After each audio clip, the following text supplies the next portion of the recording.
Assalamu alaikum ustazlar. Ben Türkiye'den Nergize Mehmetcan. Bu yıl 8 yaşqa kirdim. Mening nutqumning temisi shahan iken Uyg'ur sazlarım. Shahan iken Uyg'ur sazlarım.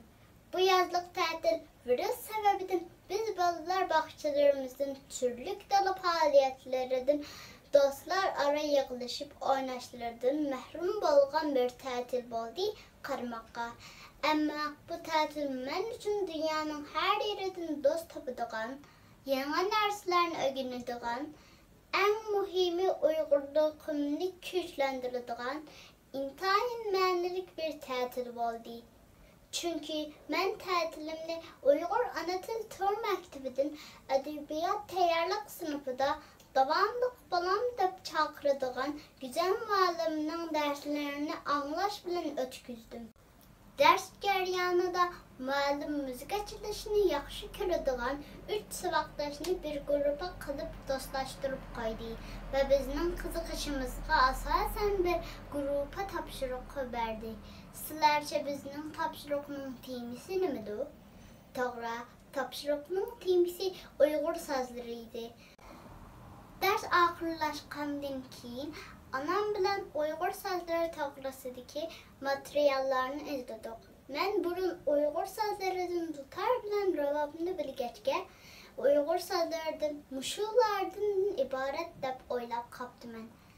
Amma izlash jarayonida ko'zlarimga ishonmay qoldim.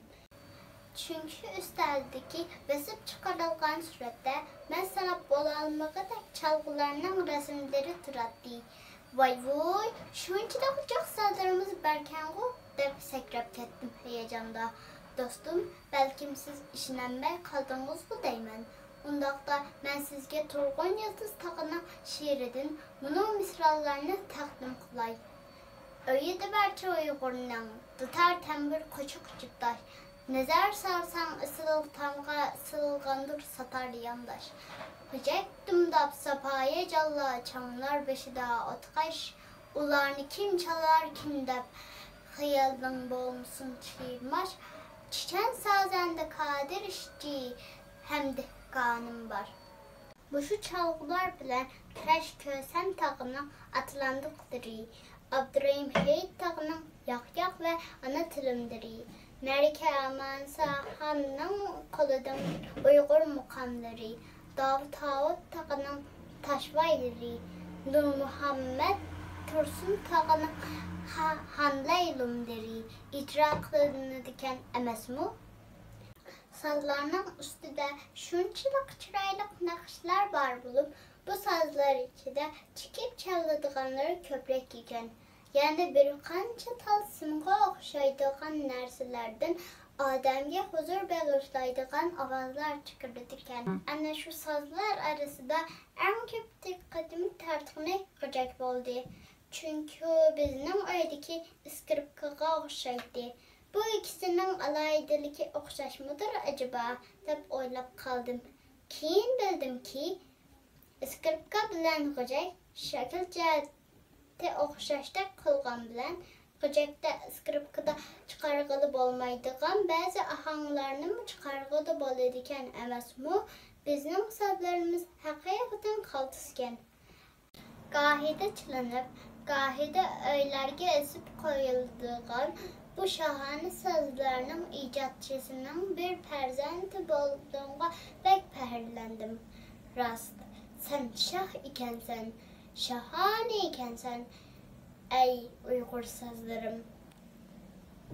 Men Natiq namlıq bu qıtımqı nutuq söyləş müsabaqəsiga kiyim-kechak, ovoz, intonasiya, xitob qatorliqlarga astoydil muomala qilib, puxta tayyorlik bilan qatnashgan unoq mayirimiz Nergiz Mehmetcan o'zining sha'ni ekan Uyg'ur sazlari temiliq nutqini o'zimi bir a'zosi bo'lgan Uyg'ur millatining madaniyat boyliqlaridan bo'lgan sazlardan faxrlangan hissiyatda o'ziga ishonch qilgan holda mardona va mag'rur qiyofatda taqdim qildi.